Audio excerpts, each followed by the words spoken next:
Students, so here I have come with the next episode on Prism. So in my previous episode, if you can follow, then I have discussed what is Prism, what is angle of deviation, why the ray of light or when the ray of light will be, refracted ray of light will bend towards the base of the prism, and when it will bend on the other side of the base of the prism. That I have discussed. Okay, so I will upload all the related topics, okay, of physics. The standard will be from class 6 onwards up to class 12, and also for the NEET and JEE main and advanced. Okay, so if you can continue my channel and continue to follow my channel, you will get all the updates, and the concept will be very much clear to you. Okay, so now what is thin prism? Okay, so this is known as the refractive angles of the prism. Okay, suppose this is the prism. Okay, suppose this is the prism. So this is known as the refractive angle of the prism. So if the value of the angle is less than equal to 10 degree, okay, this angle, so that prism is known as the thin prism. Okay, so if the refractive angle of the prism is less than or equal to 10 degree, then that angle is it's very small, then that prism is known as thin prism. Now what will be the angle of deviation in case of the thin prism? That we will now discuss. What is the angle of deviation in case of thin prism? That we will now discuss. But before that, I would like to explain these diagrams. It is almost similar to the previous diagram where we find out the angle of deviation of a normal prism. What was the formula? You can remember? What was the formula? Angle of deviation delta is equal to I1 plus I2 minus A. That was the formula. In my last episode, I discussed about this formula. Okay. Now, let us explain this diagram. I am drawing this diagram again. So suppose this is a thin prism. This is a thin prism. This angle is less than or equal to 10 degree. Okay. Suppose this is the ray of light. This is known as PQ. PQ is the incident ray on the surface AB, which is almost perpendicular to each other. So here the angle of incidence is I1. Okay. So if the prism is not there, this should be the path of light. Okay. As the prism is there, so this will be the refracted ray to the prism, and this will be R1. And this will be the perpendicular drawn on the surface AC. And this will be the emergent ray. Okay. So this angle of refraction will be, this angle of incidence will refraction R1, and this will be R2, and here this will be I2. Okay, so here it is P, Q, and if we extend this ray, it will meet at this point T. So this is the angle of deviation, and this is the path of ray. Okay, and it is, suppose it is R, the point of incidence inside the prism, and this is the path S. So this is actually the diagram. Okay. So here what happened, the incident ray is almost perpendicular, okay, and it will incident on the surface AB in case of thin prism, and this should be the path of light. No prism is there, and this is the emergent path of the emergent ray, which is moving towards the base of the prism. And if we extend this ray, so this angle of deviation is delta. Now we have to find out this. Okay, what is the value of angle of deviation in case of a thin prism? So many numeric problems can come by using this formula, and this proof of this formula may also come in the board exam. Okay. So now let us start. Okay. So what happened here? Here PQ is almost perpendicular. PQ is almost perpendicular on the surface AB. Okay, on the surface AB. So what we can write? That means I1 is very small. It is almost perpendicular. Okay, so I1 is very small. So R1, R2, and I2 will also be very small. Okay. So all will be very small. So what we can write? The refractive index of the materials of the prism with respect to air, mu is equal to, for this surface Q, mu is equal to what? Sin I1 by sin R1. So as I1 and R1 is very small, so we can write I1 by R1. That means mu, that means what? I1 is equal to mu into R1. This is number 1 equation. Similarly, for this point R, what we can write? Mu is equal to sine I2 by sine R2. As I1 and I2 are very small, that is why we can write I2 by R2. Therefore, what we can write? I2 is equal to mu into R2. Okay, this is number 2 equation. Now, what you know? Angle of deviation delta is equal to what? I1 plus I2 minus A. What is the value of I1? Mu into R1 plus mu into R2 minus A. So, mu common R1 plus R2 minus A. Yes, in my previous episode I also proved that refractive angle is equal to R1 plus R2. This already I proved in my previous slide. Okay, in the previous episode. So now R1 plus R2 is equal to what we can write A. So mu into A minus A. So A common, okay, mu minus 1. So that is what the angle of deviation delta is equal to mu A into mu minus 1. Now if the angle of incident is totally 90 degree, okay, if the angle of incident is not almost 90 degree or perpendicular but totally 90 degree, then what? I1 is equal to 0, R1 is equal to 0. So what we can write? Then delta is equal to normal I1 plus I2 minus A. So it is only I2 minus A. And what we can write again? A is equal to what? R1 plus R2. R1 0, that means what? A is equal to R2. Now what is the value of I2? What is the value of I2? Mu into R2. Mu into R2 minus A. What is the value of R2? R2 is A. So mu into A minus A. So A common. So that means mu minus 1. Okay. So delta. So see, both are same. Here also angle of deviation delta is equal to A into mu minus 1. Here also angle of deviation delta is equal to A into mu minus 1. That means what? In both the cases, means when there is a thin prism, okay, and the angle of incident is almost 90 degree or perpendicular or equal to 90 degree or perpendicular, okay, on this surface, okay, then what will happen? Then angle of incidence will be 0 actually, okay, because it is perpendicular, so no angle of incidence will be there, okay. So in that case, this will be the angle of deviation. So now angle of deviation you see in the previous normal cases, what is the angle of deviation? What do we know? I1 plus I2 minus A. So it depends on the angle of incidence. Now here see, no I1 is there.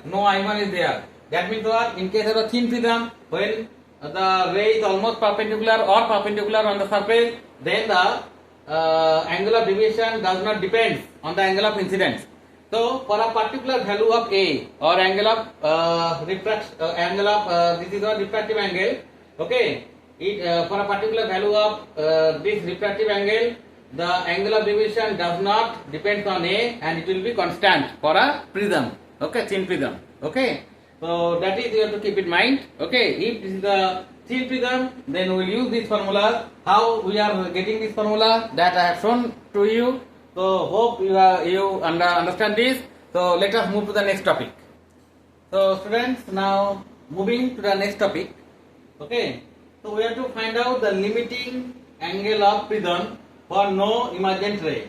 That means what should be the limiting value, okay, of this angle A, so that no ray should come out from the prism. We will not get any emergent ray. Clear? So how it is possible? Let me first explain. Then I will show it mathematically. Okay. So suppose this is a prism. Okay. So it is A, B, C. Clear? Suppose this is what?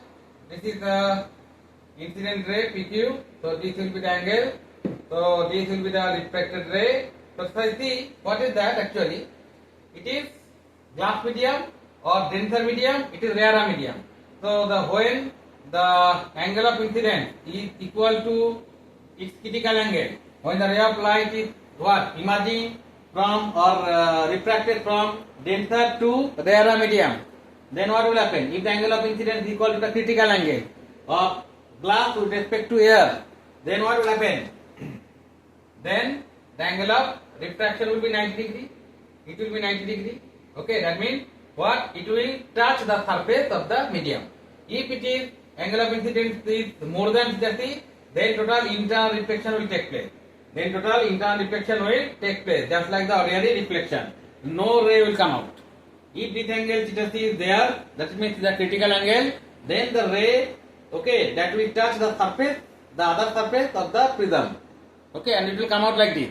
If this angle is more, the angle of incidence, that is surface is more, then total internal reflection will take place. Why? Because the light is moving from the denser to rarer medium, and angle of incidence inside the prism in the denser medium is more than its critical angle of the glass with respect to air. That's why the internal reflection will take place. Okay, total internal reflection will take place, and that's why no ray will now come out from the prism. So the rays will be inside the prism. Okay, so what will be the limiting value of this angle? For that we will get the total internal reflection and no ray will come out. So that we will now learn. Okay. So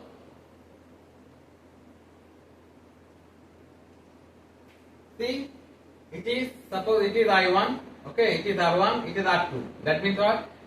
For this surface, what we can write? Okay, suppose the refractive index of prism is mu, so mu is equal to sine I1 by sine R1. Therefore, sine R1 sine I1 is equal to mu into sine R1. Okay. Therefore, sine R1 is equal to sine I divided by mu. So R1 is equal to what we can write? Sine inverse sine I1 by mu. Okay. So this is for this surface. So for this surface, what we know? Angle of incidence will be equal to the critical angle. Why? Because it is touching, the angle of refraction is 90 degree, and it is touching the surface, the refracted ray, and I2 is equal to what? 90 degree. Okay. So what we can write? Sine I2 by sine R2 is equal to what? Mu. So here what? It is sine 90 degree divided by sine theta c is equal to mu. Okay. So sine 90 degree means what? 1 is equal to mu into sine theta c. Okay. Therefore sine theta c is equal to what? 1 by mu. So that means theta c is equal to sine inverse 1 by mu. So this is the critical angle. Theta c is equal to sine inverse 1 by mu. Mu means refractive index of the medium of the prism with respect to air. Okay. Clear? Now, so R1 is equal to sine inverse this, and theta c is equal to sine inverse 1 by mu. Here. So I think up to this is clear to you. So when when the ray of light is coming, okay, and for this what I2 is equal to 90 degree, and this will be theta c. So the value of theta c will be sine inverse 1 by mu. Clear to all of you? So now let us prove what should be the value of A. Okay. Now what we know? A is equal to R1 plus R2.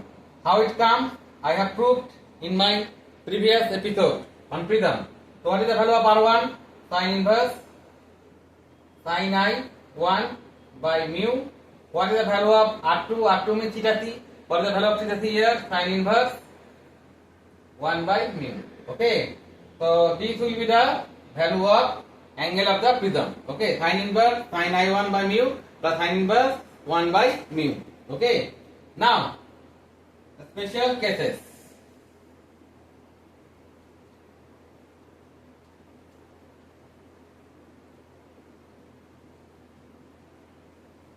Now the special cases. Okay. When I1 is equal to 0 degree, that means what? It is perpendicularly incidenting on perpendicular to the surface. Then what is that? A is equal to sine inverse I1 means 0, sine 0 degree by mu plus sine inverse 1 by mu. So it is what? Sine 0 means 0. So 0 plus sine inverse 1 by mu. It is nothing but theta c. So theta c. So that means what? If the angle of the prism is equal to theta c, then this ray will get. If it is less than theta c, then the emergent ray will get. If it is greater than theta c, okay. If it is greater than theta c, then we will not, total internal reflection will take place. We will not get any emergent ray. So if in case of the prism, the incident ray is 90 degree, okay, on this surface, okay, the first surface, and the value of this angle of the prism is greater than the critical angle, then no ray will come out, okay, from the prism. We will not get any rays, okay. So the limiting value is this angle can be maximum up to theta c. That means the critical angle, the value of A. If it is within that or less than that, then only we will get the refracted ray coming out or emergent ray coming out from the prism.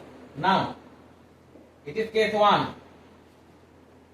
Now, in case 2, when I1 is equal to 90 degree, okay, that means what will happen? It is falling like this, okay. It is falling like this. It is 90 degree. It is falling like this. Okay. Then what will happen? A is equal to sine inverse sine 90 by mu plus sine inverse 1 by mu. Okay. That is the maximum angle. Okay. Angle of incidence. Okay. When the I1 is 90 degree. So it is sine inverse 1 by mu plus sine 90 is 1. Sine inverse 1 by mu 2 sine inverse 1 by mu is equal to 2 theta c. Okay, sine inverse 1 by mu means theta c.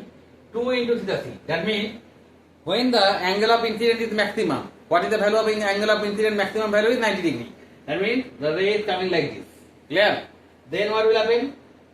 To get the refracted ray, okay, or to get the emergent ray on the other side of the prism, this angle of prism should be within the double of the angle, critical angle, okay, will be the double of the critical angle. If it lies within 2 theta c or less than 2 theta c, then we will get the emergent ray, and if this angle is more than 2 theta c, we will not get any emergent ray. So what is the thing? When a ray of light, in case of the prism, the incident angle is angle of incidence is 0 degree, that means perpendicularly it is incidenting on the surface, then the angle of prism should be within theta c, okay, not more than that, okay. In that case we will get the emergent ray, okay. If it is more than that, we cannot get any emergent ray. But if the angle of incidence is 90 degree, that is maximum. Clear? So that means what? In case of the limiting value of the angle of prism will be what? 2 theta c. That means within that range we will get the emergent ray. If the range is more than that, we will not get any emergent ray of the prism. That means, it does not mean that whatever we are incidenting the light on the surface of the prism, we will get, always we will get the emergent ray. Okay, it will also depend the angle of the prism and the what will be the angle of incident ray. Okay, if it is fulfilling the criteria, then only we will have the incident the emergent ray of the prism. So I hope you have understood this concept. So in my next episode, I will discuss more on prism, as well as we will start the numeric problem from the easy part to the higher part. Okay. So thank you very much. So keep watching my channels.